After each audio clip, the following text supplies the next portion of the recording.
भाद्रपद माह के शुक्ल पक्ष की एकादशी तिथि को परिवर्तनी एकादशी का व्रत रखा जाता है। परिवर्तनी एकादशी को पद्मा एकादशी, जल झूलनी एकादशी, वामन एकादशी के नाम से भी जाना जाता है।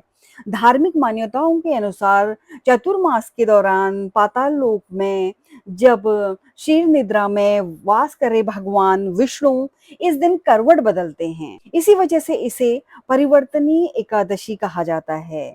परिवर्तिनी एकादशी के अनेक लाभ हैं। कहा जाता है कि जो पुण्य सूर्य ग्रहण के समय दान से प्राप्त होता है, उससे कहीं अधिक पुण्य एकादशी व्रत के पालन से मिलता है। यहाँ तक कि गौदान, स्वर्ण दान, अश्वमेध यज्ञ से भी अधिक पुण्य एकादशी व्रत से प्राप्त होता है।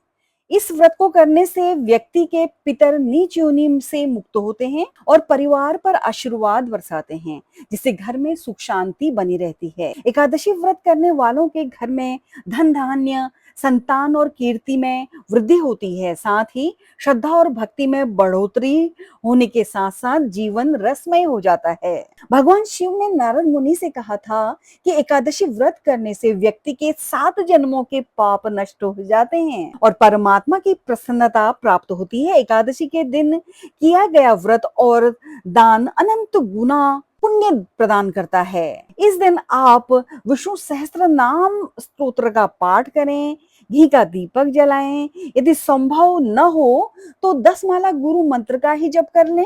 अगर घर में झगड़े होते हों तो झगड़े शांत करने का संकल्प लेकर विष्णु सहस्त्र नाम का पाठ करें, जिससे घर में सुख शांति स्थापित होती है। आइए जानते हैं परिवर्तनीय एकादशी पूजन विधि।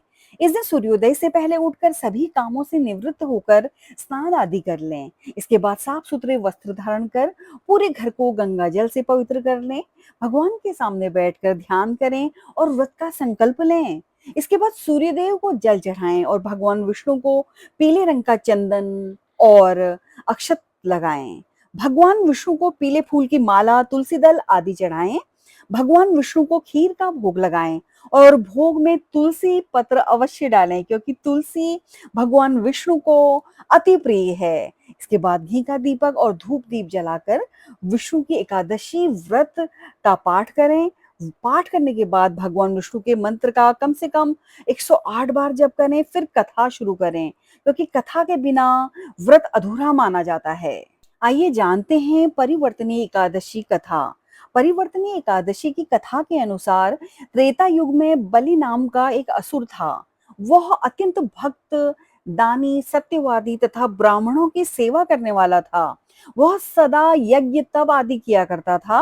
अपनी इसी भक्ति भाव के प्रभाव से वह स्वर्ग में देवेंद्र के स्थान पर राज्य करने लगा। इंद्र तथा अन्य देवता इस बात को सहन नहीं कर सके और भगवान श्री हरि के पास जाकर प्रार्थना करने लगे। अंत में विष्णु भगवान ने वामन रूप धारण कर तेजस्वी ब्राह्मण बालक के रूप में राजा बलि पर विजय प्राप्त की। यह सुनकर अर्जुन ने कहा कि हे लीलापति, आपने वामन रूप धारण करके उस बलि को किस प्रकार जीता, कृपा कर यह सब विस्तार पूर्वक बताइए। भगवान श्री कृष्ण ने कहा और बोले, मैंने वामन रूप धारण करके राजा बलि से याचना की कि हे राजन, तुम मुझे 3 पग भूमि दान दे दो, इससे तुम्हें 3 लोक के दान का फल प्राप्त होगा। राजा बलि ने इस छोटी सी याचना को स्वीकार कर लिया और भूमि देने को तैयार हो गए। जब उसने मुझे वचन दे दिया तब मैंने अपना आकार बढ़ाया और भूलोक में पैर, भुवन लोक में जंघा, स्वर्ग लोक में कमर, महकोट में पेट, जनलोक में हृदय, तप लोक में कंठ और सत्यलोक में मुख रखकर अपने शीर्ष को ऊंचा उठा लिया। इस समय सूर्य, नक्षत्र, इंद्र तथा अन्य देवता मेरी स्तुति करने लगे।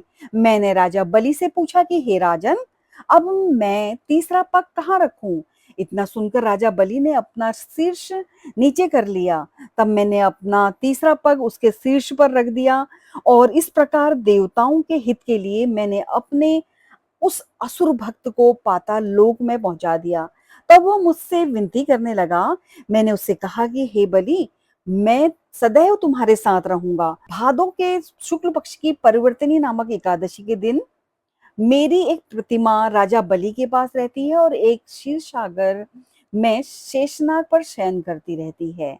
आप भी इस कथा का लाभ उठाएं और भगवान श्री हरि के मंत्र उच्चारण करें और एकादशी के दिन रात्रि को जागरण करें।